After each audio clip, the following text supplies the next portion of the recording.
이 생태계 기반 관리를 위한 사이언스 어플리케이션에 대해서 워킹그룹을 만들어가지고 했는 적이 있습니다. 우리나라도 그 멤버 컨트리고 저도 여기에 공동의장으로 참여를 해왔고 한 5년 동안 같이 연구를 했습니다. 자, 그러면은 생태계 기반 관리의 그 스펙트럼을 보여주는데 지금 시간 관계상 익스트림 측면은 예전과 같이 트랜지셔널 관리를 하자는 거고, 또 다른 하나의 익스트림은 생태계 전체를 관리하자는 겁니다. 이건 불가능하죠. 그래서 저희가 이제 주장하는 건 생태계 기반 관리, 생태계 기반 어업을 관리하자는 거죠. 하나하나의 이슈에 대해서 우리가 하나하나씩 더해가면서 관리를 하자는 건데, 이걸 위해서는 이걸 위한 평가가 필요합니다. 그래서 이 평가를 위한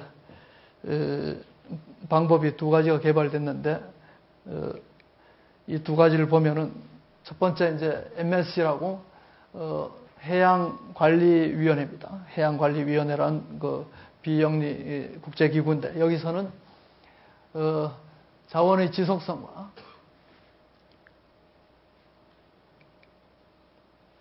그 다음에 생태계에 미치는 영향, 그 다음 매니지먼트 시스템, 이 세 가지를 대상으로 해서 관리를 하고 있습니다. 그래서 한 21개에 대한 지표를 평가를 해서 관리를 하는데요.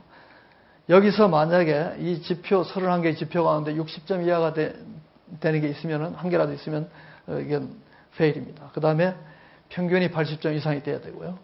60점, 80점 사이에 있는 인디케이터가 있으면 그거는 반드시 조건을 달아가지고 개선이 돼야 되는. 이제 이게 되면은 이와 같은 MSC 로고를 수산물에 붙일 수 있게 됩니다. 지금 영국이나 미국에서는 이 수산물이 붙어 있는 것만 사고 팔고 하는, 백화점에서 이런 수산물만 다루는 그러한 캠페인을 하고 있습니다. 지금까지 지금 현 시점에서 약 83개의 어업이 지금 이걸 하고 있는데, 우리나라는 아직 못하고 있습니다. 그 우리나라의 그 어업의 현황을 보면 이렇게 제가 말씀드린 대로 이런 식으로 심각한 상황이고, 그렇기 때문에 생태계 기반 관리를 우리가 채택을 해야 될 필요성이 있습니다. 이와 같은 위급한 상황에 있다는 걸 말씀드리고, 그 다음에 우리나라에서도 이 생태계 기반 관리를 위한 평가 시스템을 개발했습니다. 저희 팀하고 미국에 있는 과학자들하고 공동으로 해서 이렇게 시스템을 개발을 했는데, 저희는 이제 4가지 목표를 세웠습니다. 지속성과 서식처의 질, 그다음 바이오디버시티, 생물 다양성, 소셜 이코노믹 베네핏, 이 4가지에 맞춰가지고 저희가 이제 평가를 해서 이와 같이 인간에 의한 임팩트가 커지면 이 생태계는 이와 같이 훼손이 되는데 어느 정도까지는 괜찮고 어느 시점을 지나면 이건 위험한 단계. 그래서 이거에 맞춰가지고 위험도를 평가하는, 이 사이에 있으면 위험도를 이와 같이 평가를 해서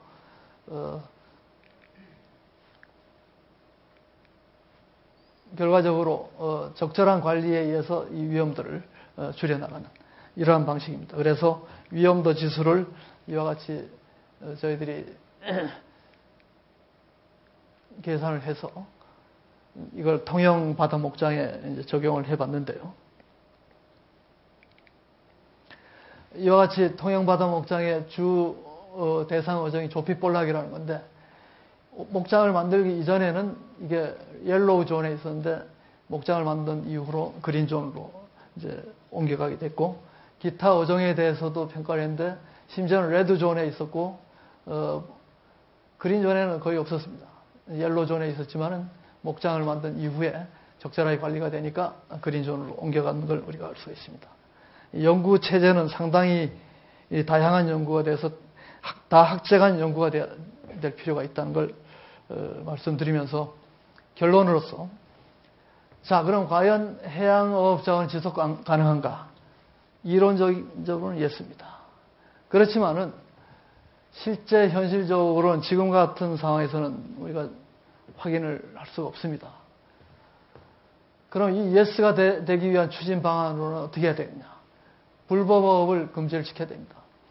WTO에 의한 무역 규제라든지 FAO에 의한 그 IUU 피싱 금지를 갖다가 해야 되고 효율적인 어업 관리를 합니다. 제가 말씀드렸듯이 생태계 기반 어업 관리, 그건 과학적인 연구를 필요하고 또 어민들을 계몽시키고 교육시키는 게 필요합니다. 그 다음에 사회적 참여가 필요합니다. 보존을 위한 캠페인, 지금 TEDx와 같은 이런 캠페인, 그리고 시장 기반 관리에 자발적으로 참여하는 거예요. 그렇게 해서 이제 마지막으로 제언을 말씀드리면은, 통합 생태 기반 어업 관리 시스템을 조기에 정착할 필요가 있고, 그 다음에 불법, 비보고, 비규제 어업 규제를 철저히 해야 되겠고, 그 다음에 유해한 수산 보조금을 정부에서 금지한다든지 과잉 어획 능력을 축소를 시켜야 되겠고, 그 다음 생태계 및 수산자원 보존 인식을 확산시켜야 되겠습니다. 그리고 인간도 생태계의 일원이라는 것을 인식을 시키고, 그 다음 마지막으로 지속가능 어업에 생산된 수산물만 활용을 하자는 거죠. 좀 시간이 지난 이상으로 마치겠습니다.